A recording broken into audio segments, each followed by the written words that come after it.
समाज का मेरुदंड सशक्त परिवार तंत्र। बहुत सुंदर विषय चल रहा था। गुरुदेव बता रहे थे कि परिवार का आदर्श और विकास क्या होता है।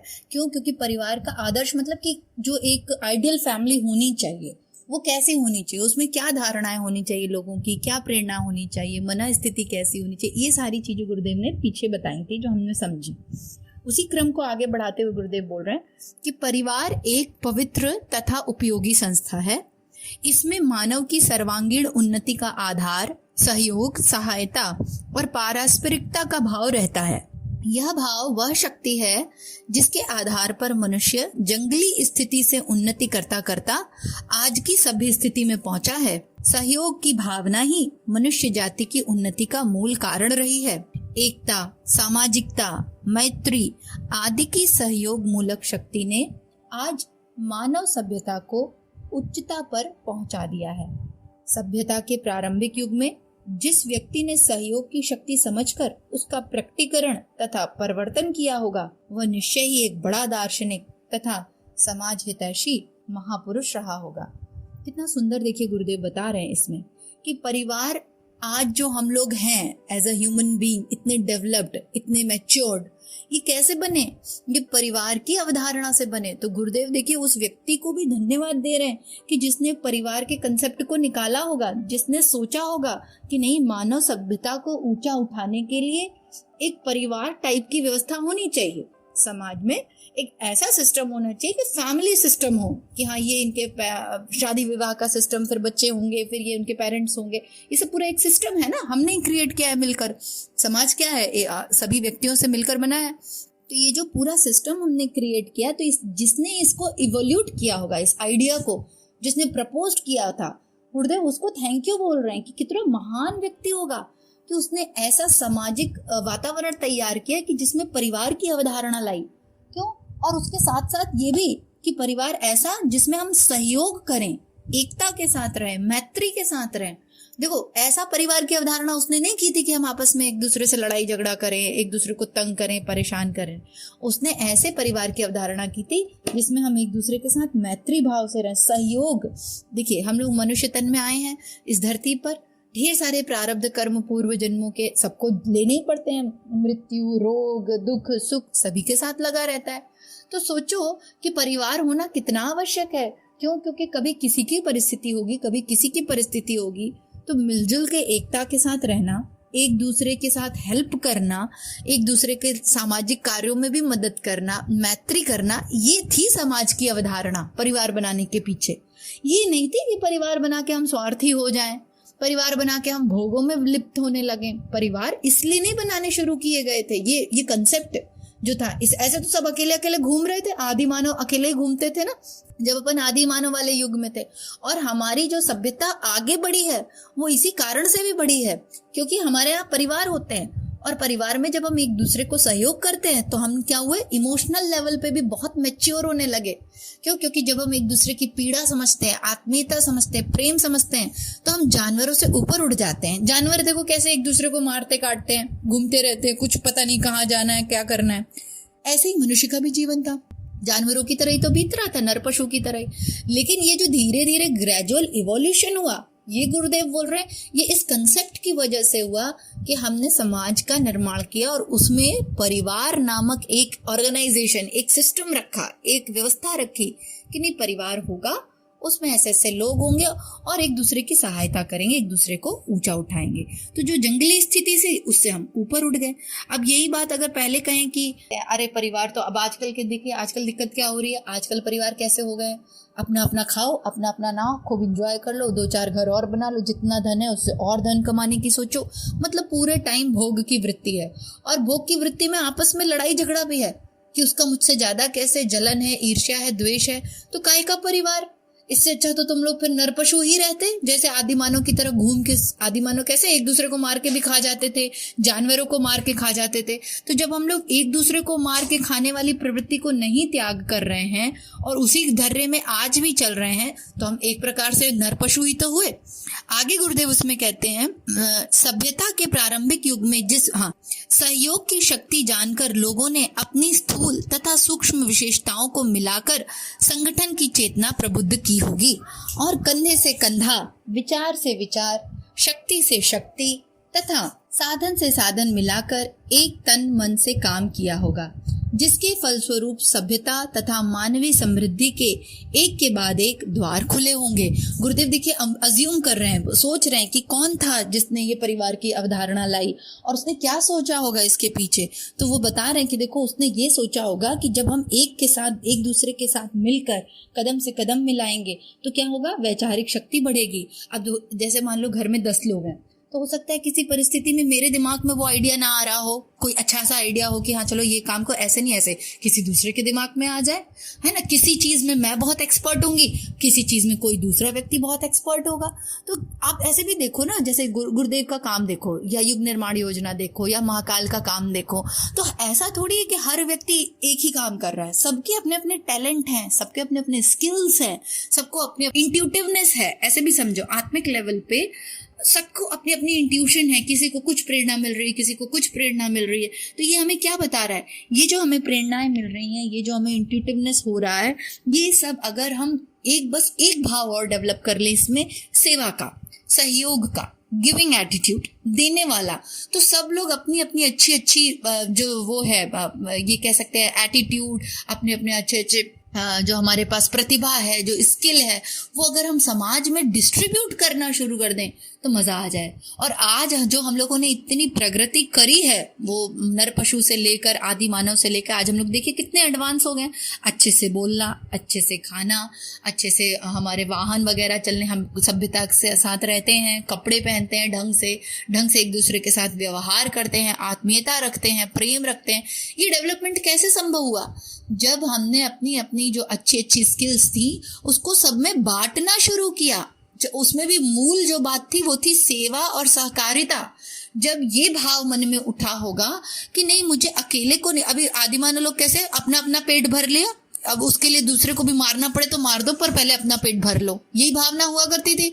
जानवरों को मार दो, कपड़े नहीं पहनो, ऐसे नहीं, पूरा ऐसे जैसे वो लोग नहीं होते, खूब लड़ाई झगड़ा करो, चिक करो, कोई भाव संवेदना नहीं, कोई किसी की रिस्पेक्ट नहीं, ऐसा था ना। लेकिन ये रिस्पेक्ट करने की एटीट्यूड ये डेवलप कैसे हुआ, ये ऐसे डेवलप हुआ कि जब हमें एक दूसरे से प्रति आत्मीयता होने लगी, हमें लगा यार जैसी मैं हूं वैसे सामने वाला है, जितने सम्मान, जितने प्रेम, जितने अच्छी चीजों की आवश्यकता मुझे है, उतनी सम्मान, उतना प्रेम, उतनी अच्छी चीजों की आवश्यकता सामने वाले को भी होगी। मुझे भूख लगी तो निश्चित सामने वाले को भी भूख लगती होगी। मैंने अपना पेट भर लिया तो क्या उसका पेट भरा। ये जो दूसरे के विषय में सोचना और फिर उसकी सेवा में अपना कुछ त्याग करना, ये मानवता को आगे बढ़ा के लेकर आया है। भोग करना मानवता को आगे लेके नहीं बढ़ा के आया है। और हमारी गलती क्या हो गई, हमने भोग को ऊपर रख लिया कि नहीं भोग करेंगे हम खूब। अभी आज के समय में कलयुग में क्या गड़बड़ हो रहा है, परिवार क्यों टूट रहे हैं, मैं कितना ज्यादा से ज्यादा भोग कर लूं, मेरी पर्सनल कितनी ज्यादा इंद्रिय तृप्ति हो जाए, और वो तो कभी होने से रही। और हमने इसी के चलते दूसरे का भी सोचना छोड़ दिया। और जबकि पूरी जो एडवांसमेंट हुई थी ह्यूमन एवोल्यूशन की, जो हम पूरे एडवांस हुए थे, वो इसी वृत्ति के कारण हुए थे, इसी भावनाओं के कारण हुए थे कि नहीं मैं पहले नहीं, पहले दूसरे का कर दो, पहले उनको दे दो, अपना थोड़ा सा त्याग कर दो, चलो पहले उनकी मदद कराते हैं। उसके चलते आज इतनी अच्छी व्यवस्था बनी है। आज अगर हम लोग देखें तो ये जो पूरी सामाजिक व्यवस्था है सबकी मदद से चल रही है। नहीं, इमेजिन करिए कि आपको अकेले सारा काम करना पड़ता, अकेले ट्रेन चलाकर अपने डेस्टिनेशन पे जाना पड़ता, अकेले सब्जी बोनी पड़ती और काटना पड़ता, फिर अकेले खाना बनाना पड़ता, अकेले आप हो, इमेजिन तो कैसे सरवाइव करते हैं। तो हम लोग कैसे ये सारी चीजें सोच लेते हैं कि अकेले अकेले अपना अपना, कि बस हमने अपना खा लिया, अपना अपना कर लिया, अपने बच्चे को देख लिया, अपना घर देख लिया, बस मेरा काम तो हो गया। नो, हम गुरुदेव क्या यहाँ समझा रहे हैं कि हम लोग समाज का अभिन्न अंग हैं। उनके लिए देना, सेवा सत्कार करना, गिविंग एटीट्यूड रखना, ये परम कर्तव्य है और यही परिवार की अवधारणा को बढ़ा रहा है। आगे गुरुदेव कहते हैं, आज भी तो पूरा समाज सहयोग और पारस्परिकता के बल पर ही चल रहा है। यदि समाज से सहयोग की भावना नष्ट हो जाए तो तुरंत ही चलते हुए कारखाने, होती हुई खेती, बढ़ती हुई योजनाएं व विकास पाती हुई कलाएं, शिल्प, साहित्य आदि की प्रगति रुक जाए और कुछ ही समय में समाज जड़ता से अभिभूत होकर नष्ट हो जाए। सहयोग मानव विशेषताओं में एक बड़ी विशेषता है, परिवार में जिसका होना नितांत आवश्यक है। इसी पर परिवार बनता, ठहरता, चलता और उन्नति करता है। देखिए गुरुदेव ने भी वही बात कही ना कि आज जो पूरा सामाजिक सिस्टम इतना सुंदर चल रहा है, किस आधार पर चल रहा है? क्यों? क्योंकि सब एक दूसरे का सहयोग कर रहे हैं, कारखाने चल रहे हैं, खेती हो रही है, कलाएं, शिल्प, साहित्य, इतनी ढेर सारी चीजें जो हो रही हैं। अगर एक व्यक्ति को करना पड़े तो कैसे तुम लोग सारा काम करोगे? तो सबके सहयोग से ही चीजें, डॉक्टर है, पुलिस है, रेलवे गार्ड है, फिर सब्जी वाला है, फिर हमारा घर का कचरा ले जाने के लिए जो आते हैं सफाई वाला है, सबको मिला जुला के आप अगर देखो तो सबके सहयोग से आपके घर का काम हो रहा है। आपके एक दिन जो पूरा 24 घंटे हमारे बीतते हैं, अच्छा हम लोग ना एक प्रैक्टिस करें, बहुत आनंद आएगा। सुबह से लेके 24 घंटे जो बीते उसमें आपके जीवन को पूर्णता प्राप्त कराने में किस किस का सहयोग रहा? आप सुबह उठे, आपने फ्रेश हुए, नहाए, पानी आया, कहाँ से पानी आया, टंकी किसने बनवाई, नल किसने बनवाया, कैसे पानी सप्लाई हो रहा है, फिर वो पानी नहाने के बाद आपने भगवत भजन किया, फिर भोजन किया, नाश्ता किया, फिर अपने काम पर गए, फिर वहां लोगों की पूरे दिनचर्या में आप देखो कि आपने कितने लोगों का सहयोग लिया और स्वयं भी कितने लोगों को सहयोग दिया, ये भी देखो। तो इससे हम अपनी ये जो तुच्छ सी छोटी सी भावना होती है ना, मैं मेरा वाली, इससे बहुत ऊपर उड़ जाएंगे और पाएंगे कि मार्ग में जो भी मिल रहा है उस सबका सहयोग करते चलो, यही मूल आधार है। गुरुदेव ने भी यही बोला कि समाज में सहयोग करना, ये जो सहयोग की भावना है, सहकारिता की भावना है, यही सबसे बड़ी विशेषता है परिवार की। और जो परिवार में सबसे ऊंची तरीके, और देखो सहयोग कौन कर पाएगा, सही बताएं? सहयोग वही व्यक्ति करता है जो त्यागी हो, जो भोग और लिप्त ना हो, जो लालची ना हो, जो अहंकारी ना हो। जो व्यक्ति लालची है, भोगी है, वो क्यों किसी का सहयोग करेगा? वो तो सोचेगा अरे उतनी देर में उसकी क्या मदद करूं, चलो अपने लिए कुछ भोग का सामान इकट्ठा कर लूं, चलो अपने लिए कोई भोग की तृप्ति कर लूं। ये तो वैसे ही हो गया कि हम क्या कर रहे हैं कि पूरे टाइम अपने अपने बारे में सोच रहे हैं। और ये जो परमात्मा की तरफ से और संसार की तरफ से, समाज की तरफ से हमको सहयोग मिल रहा है, उसको हमने एकदम नकार के रखा हुआ है। उसके बारे में हमारा कोई चिंतन मन नहीं चला हुआ, उनके प्रति हमारा कोई ग्रेटिट्यूड नहीं है। सबसे इंपॉर्टेंट चीज, हमें कभी कोई ऐसी ग्रेटिट्यूड वाली फीलिंग नहीं आती कि थैंक गॉड सब्जी वाला है, थैंक गॉड कोई ट्रेन चला पाता है, thank God doctor is there, thank God मेरे फैमिली में इतने लोग हैं। अगर ऐसे नहीं होते और ये सब काम नहीं हो रहा होता तो आप कभी अकेले रह के देखो, अकेले रह के सारा काम, खाना तो बनाओगे, घर भी साफ करोगे, कपड़े भी धोगे, सारा काम खुद करना पड़ता है। एक गिलास अगर आपने कहीं रखी है तो जब आप हटाओगे तभी वो गिलास वहां से हटेगी, वरना वो गिलास वहां से हिलने नहीं वाली है। क्यों? क्योंकि आप ही हो एक घर में अकेले।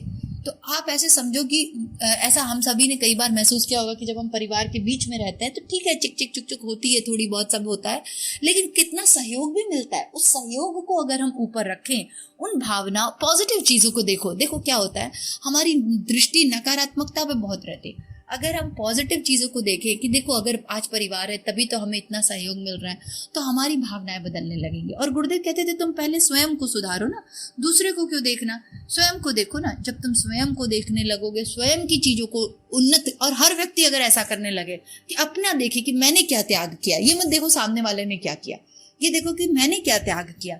अगर मैंने अच्छे से त्याग किया है, मैं सेवा भावी हूं, तो मेरी आत्मा की उन्नति हो रही है और धीरे धीरे वो देखते देखते सबकी होने लगेगी, हर व्यक्ति जब ऐसे सोचने लगेगा। तो इसी भाव के साथ आज का यहाँ समाप्त करेंगे। और आज बहुत सुंदर हम लोगों को एक ज्ञान ये प्राप्त हुआ कि परिवार की जो मूल अवधारणा जिस भी व्यक्ति ने शुरू की थी, वो इस उद्देश्य से की थी कि हमारा कल्चरल इवोल्यूशन हो सके, हम लोग बौद्धिक स्तर पर और आदर्शवादी स्तर पर ऊंचा उठ सके, ये भावना थी।